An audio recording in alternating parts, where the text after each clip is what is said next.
Good morning.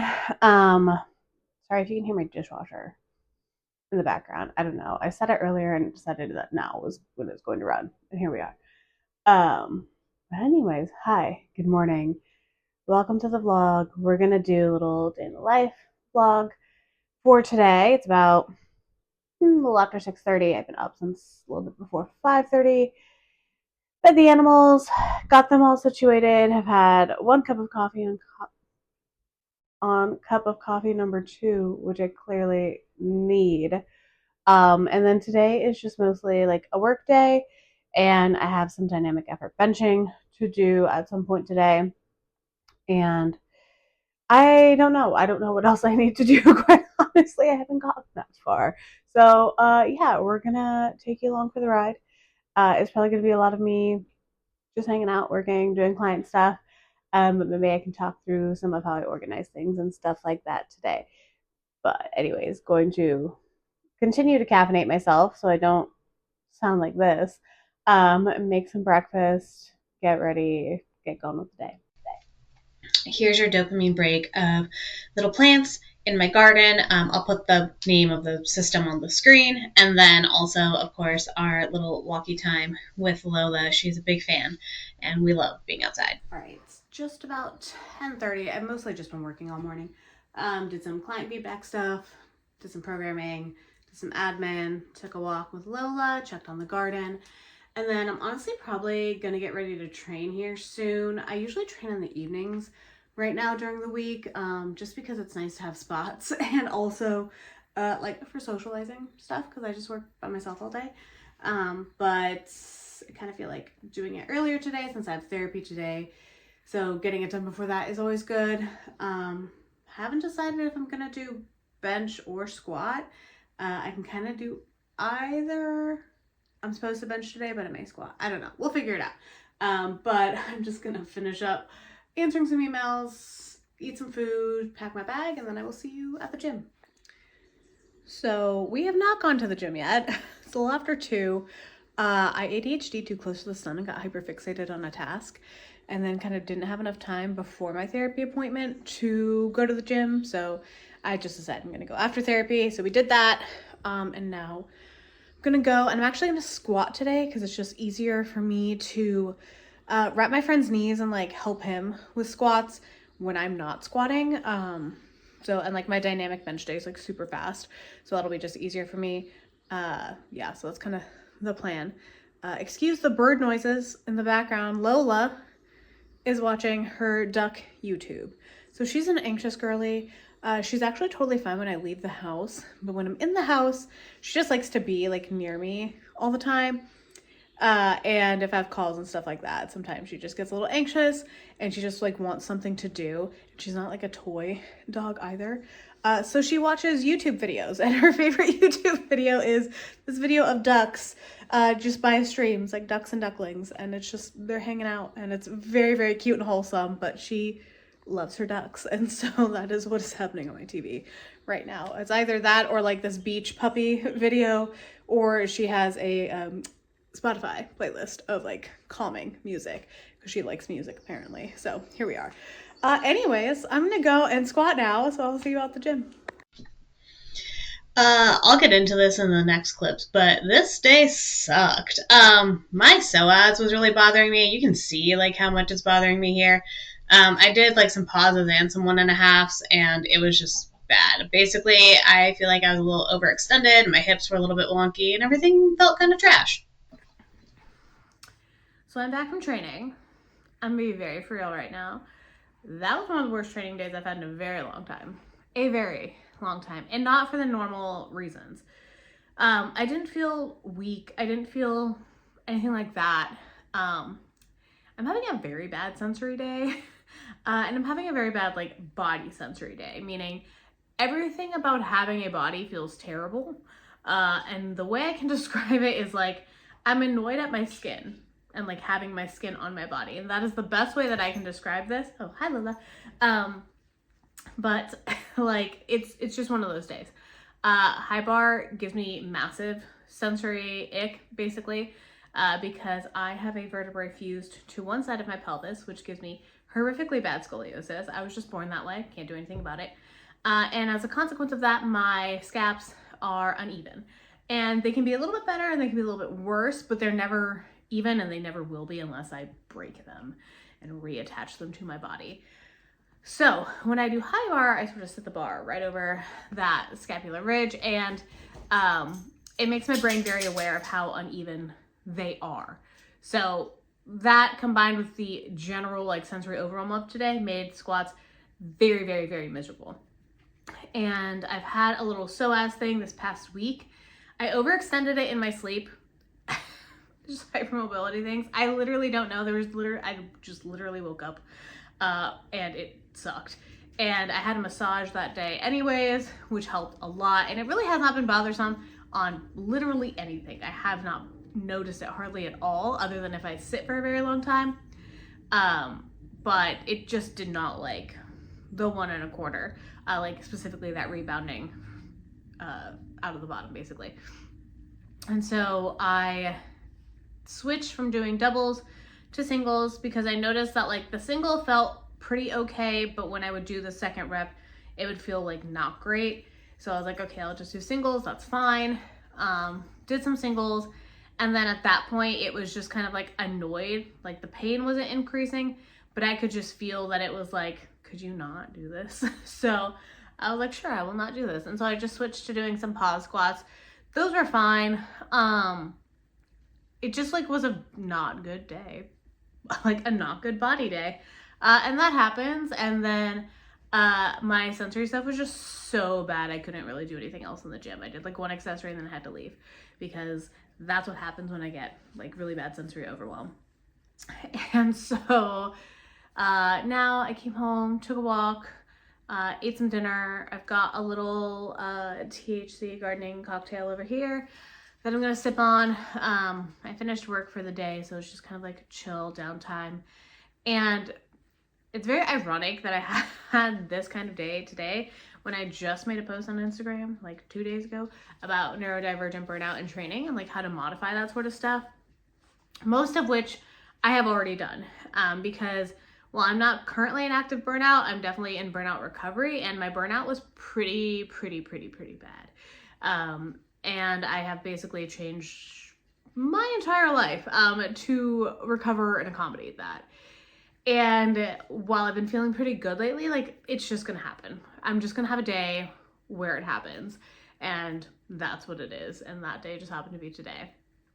But in that post, I mentioned a couple of things in terms of like, you know, changing programming styles, adding novelty, changing training times, depending on what you need. Some people need more social, some people need more isolation. Like I'm somebody who needed more social time because I'm alone like all the time. And I'm very used to training alone. Like when I was coaching at a gym, you just kind of train when you can, which is oftentimes not with other people. And so switching to having that social time has been very helpful for me. Other things like, you know, hiring a coach, sort of outsourcing some decision making, which I think is hugely helpful. It's one reason why I will pretty much always have a coach of some kind, whether it's nutrition and training or both, because I need that outsourced. I do that all day long for other people, and I need to not do it for myself in that way. And just a couple of other like tips that are there. I'll post it on Instagram if you want to read it in its entirety. But it is one of those days that like very much reminds me that like neurodivergent burnout is hard and recovery is also hard. So here we are. And my plan is tomorrow I have to go into the gym to do some Olympic weightlifting stuff. So I'm doing a charity event that is like a max clean event, and I haven't done weightlifting in like 4 years. So we're gonna do that. And I figure I'll probably just tack on the rest of my accessories and then probably like try to redo my high bar with a couple of different modifications. I'll probably wear my heels instead of being in flats and see if that helps things in terms of like psoas stuff. But yeah, I mean, doing 6 singles at 255 is not fatiguing. So I should feel totally fine tomorrow. But we'll see. We'll try again tomorrow. And if tomorrow sucks, then that's whatever. It's just, we'll scrap it for the week. It's fine. I think people forget that bad training days happen. And I've had a tear of like pretty awesome training days for a while. So statistically, I'm kind of bound to have one. And that day was today, and that's okay. Nothing disastrous happened. I walk away unscathed. Hi, ma'am. And, we live to lift another day. So I'm going to go and relax. Probably just hang out with this one and my cat who's hiding in that corner because she's scared of the tripod. And yeah, I will probably pop in tomorrow to update on how training goes. But I will see you guys tomorrow, maybe. I think tomorrow. We'll say tomorrow. Good morning. We're gonna try training round 2 again. We're gonna try it again. Like I said yesterday, like doing 6 singles is not all that fatiguing for me, especially at something like 255. And I need to do accessories anyways. Today's my weightlifting day because I'm doing a charity event that's a max clean event, and I haven't done it in a long time, like I said. So I usually go in on Friday mornings and do some clean stuff. Today I'm probably gonna do some like technical drills for clean versus just kind of like working up to a couple of heavy singles like I've been doing, because I'm probably gonna start ramping up that practice to twice a week versus just once. Again, it's really not that fatiguing, and so it's not taking away anything from my training or anything like that. And I don't have like programming for it because like I didn't need it, and I'm also a weightlifting coach, so I can do it, it's fine. But yeah, we'll see how squats go. Gonna make some changes. I'm going to wear my heels today versus doing my high bar in flats. We've been kind of toying with the idea of doing that anyway, so today's a good day to do it. Plus it means I don't have to bring another pair of shoes, which would be very nice. But yeah, I'm gonna eat pre-workout meal, get all my stuff together, and then we're gonna go attempt squat day round 2 and see if we can have a better day. So did some hang cleans and cleans, just super light for technique stuff. I have a big problem with not wanting to use my legs when I clean. So these really help me like feel through that and reinforce that. And these actually were fine, felt totally fine on psoas and hips and everything. The squats you'll see here did not feel the greatest, but they were better than the day before, but just really kind of uncomfy. And then as editing Gabby, basically a week later, figured out that psoas was definitely overextended and I needed some hip stability and some SI stuff to kind of come to the party. Got that figured out and ended up doing sets of 5 at 235 on Monday, high bar, and those were great. Also really loving heels for high bar, so we'll see how that journey plays out too. I am back from training. I've actually been back from training. I've just been working and doing some stuff. Like getting dust all over myself. Squats still kind of sucked today, so that's just going to be what it is. Heels felt fine. I haven't squatted on heels in a couple of years, honestly.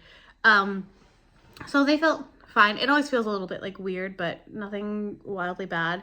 Psoas felt better because I did just kind of switch to pause squats early on after like warming up with 1.5s. And everything just felt very stiff and like clunky and uncoordinated is kind of the best way to describe it. Like it's not extremely painful. It's just stiff and uncomfy. So, talk to my coach. We're going to kind of go with our plan progression for next week. And then I can obviously like modulate and auto-regulate things as I need to. But going to kind of spend a little bit of today figuring out what is like going on with the psoas, because it's weird that it did not bother me on heavy Hatfields last week, but it does bother me with high bar. So I'm thinking there's like a stabilizing component that's not really online very well, because a Hatfield I have 4 points of stabilization since I have my hands on something. But we'll see. We'll see how that runs. And then I'm going to try and run a couple of other things that I know tend to help my hips and see how it goes over the weekend. I do have to close grip bench, I think, tomorrow. That should be fine because it doesn't bother me when I'm benching. So hopefully it'll be whatever. But having shitty training days sucks. Having 2 in a row definitely sucks. But it's also not that big of a deal. I'm not in meet prep. I'm not competing until December. Well, I'm probably jumping into a charity meet in September, but I'm not like competing that day. I'm going to take like RP8 lifts and like hang out with my friends. But like my big meet for the year is in December. I have plenty of time. I'm not that concerned. It's more so annoying than anything else. And that's just kind of how it goes. Like it just is, especially like as somebody who's hypermobile and like has a lot of like medical considerations. Someday my body is just not going to cooperate with me in the way that I want it to, and that is fine, and it's whatever. The way that I tend to approach things is very much using it as data collection and trying to figure out where I need to be better, what I need to focus on, what I need to work on more, all that sort of stuff. Because again, like hypermobile bodies tend to be pretty fluid in their changing insofar as that like we find really good ways to compensate that we don't necessarily consciously do, and that can bring up other problems, so it becomes like a chasing pain situation, which feels a little bit like what this might be. So I will just use the tools in my toolbox and the resources I have at my disposal to try and figure it out and work on it and get it together for next week. But going to end the vlog here since this was technically like 2 days. But yeah, I will see you all in the next one.